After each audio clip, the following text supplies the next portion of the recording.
ഇപ്പോൾ എല്ലായിടത്തും നല്ല മഴയാണല്ലേ, ഒപ്പം റോഡിലെ അപകടങ്ങളും. ഡ്രൈവിംഗ് ഏറ്റവും ശ്രദ്ധിക്കേണ്ട സമയമാണിത്. വെള്ളം നിറഞ്ഞ കുഴികൾ, തുറന്നു കിടക്കുന്ന ഓടകൾ, ഒടിഞ്ഞു വീണ മരച്ചില്ലകൾ, പൊട്ടിയ ഇലക്ട്രിക് ലൈനുകൾ, ഇതൊക്കെ മഴക്കാലത്ത് അപകടം വരുത്തിവെക്കാം. കഴിയുന്നതും ഈ സമയത്ത് യാത്ര ഒഴിവാക്കുക. അത് സാധിക്കില്ലെങ്കിൽ ഈ കാര്യങ്ങൾ ശ്രദ്ധിച്ചാൽ അപകടങ്ങൾ ഒരു പരിധിവരെ ഒഴിവാക്കാം. റോഡിൽ വെള്ളക്കെട്ട് കണ്ടാൽ എത്ര ചെറുതാണെങ്കിലും വേഗത്തിൽ ഓടിക്കരുത്. ടയറുകൾക്ക് റോഡുമായുള്ള ബന്ധം നഷ്ടപ്പെട്ട് വാഹനം തെന്നിമാറാൻ സാധ്യതയുണ്ട്. ഇത് വളരെ അപകടകരമാണ്. മഴയത്ത് മറ്റു വാഹനങ്ങളിൽ നിന്ന് കുറച്ച് അകലം പാലിച്ച് ഓടിക്കുക.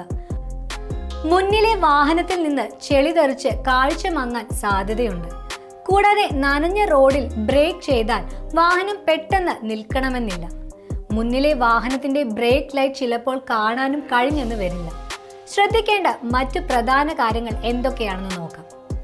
വെള്ളം കയറിയ പാലങ്ങളിലൂടെയോ റോഡുകളിലൂടെയോ വാഹനം ഓടിക്കരുത്. ശക്തമായ മഴയാണെങ്കിൽ മരങ്ങളും ലൈനുകളും ഇല്ലാത്ത സുരക്ഷിതമായ സ്ഥലത്ത് വാഹനം നിർത്തി ഹസാർഡ് ലൈറ്റുകൾ ഇടുക. മഴയത്ത് പെട്ടെന്ന് ബ്രേക്ക് ചെയ്യുന്നത് ഒഴിവാക്കുക. പതുക്കെ ബ്രേക്ക് ചെയ്ത് നിർത്തുക. പാർക്ക് ചെയ്യുമ്പോൾ മരങ്ങളുടെയോ ഇലക്ട്രിക് ലൈനുകളുടെയോ താഴെ നിർത്തിയിടാതിരിക്കാൻ ശ്രദ്ധിക്കുക.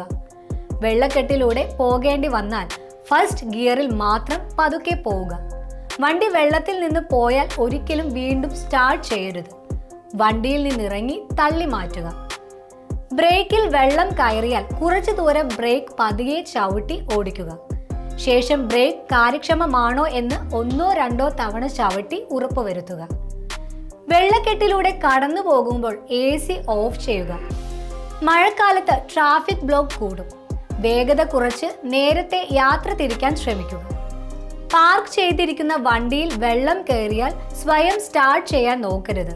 സർവീസ് സെന്ററിൽ അറിയിക്കുക. മഴക്കാലത്ത് റോഡിന്റെ അവസ്ഥ ഗൂഗിൾ മാപ്പിൽ മാത്രം ആശ്രയിക്കരുത്. നിങ്ങളുടെ വാഹനത്തിന്റെ ടയറുകൾ, ബ്രേക്ക്, ലൈറ്റുകൾ എന്നിവയെല്ലാം നല്ല രീതിയിൽ പ്രവർത്തിക്കുന്നുണ്ടെന്ന് ഉറപ്പുവരുത്തുക. ഈ ചെറിയ കാര്യങ്ങൾ ശ്രദ്ധിച്ചാൽ മഴക്കാലത്തും നമ്മുടെ യാത്രകൾ സുരക്ഷിതമാക്കാം. സുരക്ഷിത യാത്ര ആശംസിക്കുന്നു. ഈ വീഡിയോ നിങ്ങൾക്ക് ഉപകാരപ്രദമായെന്ന് വിശ്വസിക്കുന്നു. ഇതുപോലെയുള്ള വീഡിയോകൾക്കായി ഈ ചാനൽ ലൈക്ക് ചെയ്യാനും സബ്സ്ക്രൈബ് ചെയ്യാനും മറക്കല്ലേ. നന്ദി.